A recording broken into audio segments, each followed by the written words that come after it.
we got to talk about Oklahoma football bettering its run game with the addition of Cal's Jaydn Ott. Now, Ott decided to enter the portal late last night, coming off a phenomenal season with the Golden Bears. Over 3,400 all-purpose yards in the last 3 seasons. That's the third most among all FBS running backs returning. He was a first-team All-Pac-12 performer in 2023. He's got 1 year of eligibility left, and he wants to be a part of a program that feels like it's taking that next step forward. Cal and the ACC, they're still a team that maybe could have been competitive, but competitive is bowl eligibility. Oklahoma, underneath Jim Nagy, underneath John Mateer, Ben Arbuckle, what they've added in the wide receiver position, they felt like they needed to get that last Hershey's kiss, that cherry on top of an offseason to better themselves and put themselves in a great position to where they can be competitive with a daunting schedule in 2025. That's what Jaden Ott is going to be. When you look at what the Sooners have done in just a short couple of months underneath Brent Venables, it does not change the way that you should feel about BV. He could still be on the hot seat. Well, he is on the hot seat. He could still be fired next year. There's a shot that he is fired next year. But he is making the right adjustments to put his team in a better position to where they will be competitive. And most importantly, Dave, where the offense is going to look completely different than what it was in 2024.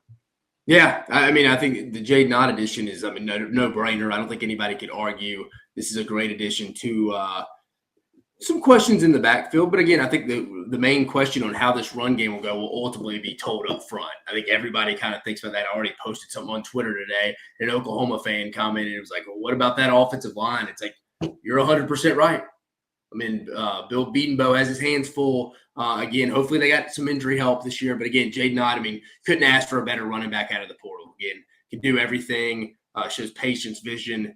Also, I think an underrated skill of him is catching the ball out of the backfield. You see that a couple of times last year from his guy Mendoza, who's now where? Where, Indiana? Indiana.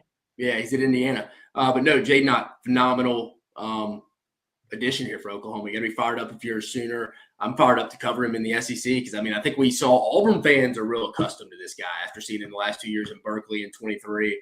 Then obviously the last year out on the Plains where the Bears got it done. But yeah, but I don't even know how you could argue this is a very great addition, one of the better additions of the entire portal season, certainly this early spring portal season. Did have a good season against Alabama. I mean, again, did have a good season last year. Only finished with 385 rushing yards, 4 touchdowns. Was dealing with some injuries. I'm glad you brought up the Auburn game. He averaged 4.9 yards of play in that contest. And then, of course, he had over 1,300 rushing yards during his sophomore season. So there's a lot to like about where he is. And I love the comment section already. OTT to go. It's going to happen this way.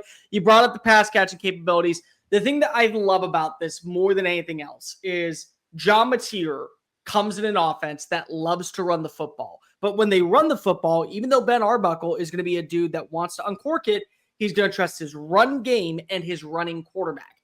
What do we know about this Oklahoma offense last year? It ranked 11th among SEC teams in rushing, 159 total yards per contest in SEC play. They're going to be in a much better position this year, whether it is with Jaden Ott, with Gavin Sawchuk, what else they're returning in the backfield with several other names that they really like. It's a way to where you feel like this is our bell cow. This is our dude that is going to tote the rock, and he is going to get those 20 carries per game. But if we got to turn to a secondary pitch, not the end of the world. We feel really good about that. We got to turn to a third pitch. We got that as well. This just allows you to kind of get everybody else in line of, hey, pass catching back. Who can be that role? Third down back on short yardage situations. Who can be that role? Who can help us move the chains when we come out of our third drive and Ott needs a break and a breather? That's what this move does. He was an all Pac-12 player. He had a really good start to the season last year before injuries kind of stockpiled on up.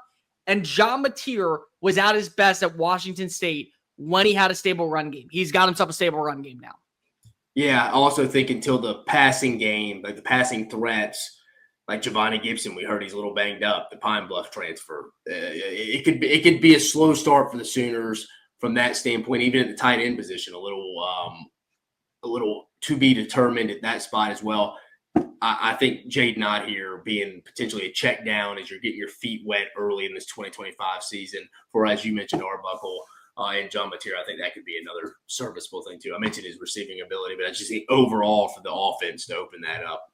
And the other thing that's going to always be safe for you is by trusting FanDuel. FanDuel Sportsbook is here to make every moment count. This app is safe, secure, super easy to use. If you already have an account, go to FanDuel, and FanDuel's offering great promotions every day to all users, like profit boost tokens, new features like Parlay Hub, build your own same-game parlay, or from one of the other popular SGPs already made for you at Parlay Hub. If you haven't signed it up, go to FanDuel.com/SECU to learn more. That's FanDuel.com/SECU to get in the action with offers you won't want to miss. Disclaimer: must be 21 and present in select states or 18 plus in DC. First online will wager money only. $5 deposit is required. Bonus issue with non-withdrawable bonus bet, which expires 7 days after receipt. Restrictions apply. See terms at sportsbook.fanduel.com. Gambling problem? Call 1-800-GAMBLER or go ahead and visit the Kansas Star Casino underneath the Kansas Star Casino LLC. Make sure that you also go call 1-888-789-7777 or visit ccpg.org/chat in Connecticut or visit mdgamblinghelp.org.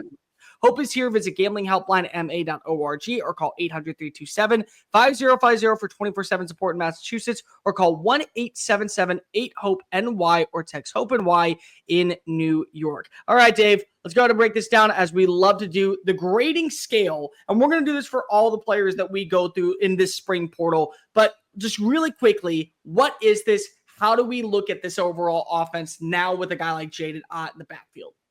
Yeah, folks, as you can see, you probably listened to our stuff before, going back to the winter, and even last night we broke one down. But the grading scale is kind of a dumbed-down version. Kirby Smart, Dan Lanning used this. The Nick Saban, Bill Belichick critical factors, just too many numbers.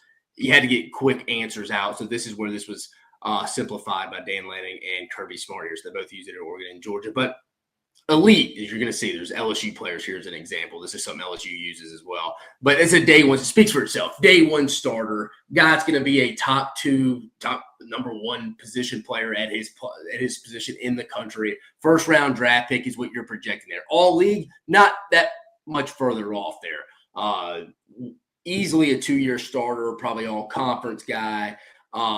Just may not be what you see at a Patrick Peterson type level. It's still a really good player. Most of your team's not going to operate in this elite all league level or category. Winnable plus, winnable minus. This is where most of your teams should be in the SEC. If you have a team full of a bunch of winnable plus guys and you're winning because of these guys, maybe not an immediate starter, but this guy gives you 2 to 3 years of solid experience, leader, veteran. These are the type of guys you want. Hit all your critical factors from a physical athletic ability standpoint. You win because of these guys. Winnable minus, they kind of got to surround themselves with other good players like winnable plus, then obviously all league elite guys. But I kind of think about it at the offensive line spot, like a lot of guards, interior guards. It's like, yeah, he helps us, but we're not winning because of him. Like he could be your 5th, 6th offensive lineman. That's where a lot of these guys are. Than Jag, player of interest. Most of these SEC schools are not operating this except for a walk-on. For this position here, Bear, I'm going to go I'm split right now. I thought I was going to go one way, Bear. I'm going to go winnable plus. And I think it's just his ability right now. I can't go all league right now because I do think there's a little bit of it that I'm like, it's a little bit out of his control. If the offensive line's really good, if you just told me that, I think it's an all league back, certainly. I just think winnable plus until proven otherwise. And that may not even be fair to Jaydn Ott here. That's just how I'm kind of viewing this, is the offensive line is what I really have my sights on for Oklahoma. I know what Jaydn Ott can do. I feel really comfortable with John Mateer. This run game is going to take off if the offensive line can maneuver. So I got winnable plus, Bear, but in a seeding arrow going upwards to all league. See, I'm very close to giving out the other one, which is why I have to go ahead and reel myself back in. I do believe all league. And you want to know what? It's because I think he's the best running back that's in the transfer portal of any period. You look at the 2 names that were in the early spring, the early fall window when it was Justice Haynes, and then you also throw in Rasul Faison. Those were the 2 that most people were paying attention to. I think Jaydn Ott clears both of them. When you look at his numbers, his production, his consistency, the role that he has in Cal's offense, and now I'm getting him involved in an offensive personnel that is predicated on making sure the running backs are a 3-down player. And what does that 3-down player mean? It's not just toting the rock. It's being an effective pass catcher. It's being involved in pass protection. And Jaydn Ott's done all those things. And he's working with John Mateer. And I truly believe that Oklahoma, going into the spring, has landed not only the best quarterback in the transfer portal, but the best running back in the transfer portal. And they feel like they may have gotten a steal in Giovanni Gibson out of Arkansas Pine Bluff, to where they've added in 3 pieces in the last 6 months to where I'm not ready to go ahead and put them in. He's got to be healthy, though. He's got to be healthy. He's got to be healthy. But that's Dave, what my concern is. I'm at this point where, and I've already made this clear, I am going to say some very irresponsible things about Oklahoma this offseason. I am.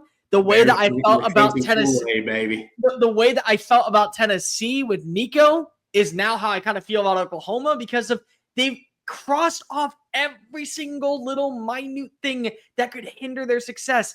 They feel really good about their quarterback position. They feel really good about their run game. And you're watching as a Jim Nagy who knows that this is an NFL running back. Let's get him in our offense. Let's get him involved. Let's get him to tote the rock. Let's put him in a prime position to where he can be successful. And let's take some pressure off our quarterback. And that's what you're going to have with Jaydn Ott as a complementary piece alongside with John Mateer. It's now a Batman and Robin in your backfield that is completely different than what you had last season. And the offense was abysmal last year. Yeah, you don't have to convince me on Mateer and Ott. I'm a full on board with him. It's the guys But I'm telling you, the Crimson Kool-Aid that I am drinking, that I am mixing together right now, I am serving a batch of it to Sooner Nation really everywhere until we get to the end of fall camp. Because I am very high on what this offense can be. And the thing that really stands out, Dave, I just love the fact that John Mateer and Ben Arbuckle are getting a player like Jaydn Ott for this offense. Like, it's the fact that it's this offense working with Jaydn Ott. That, to me, is what really stands on out.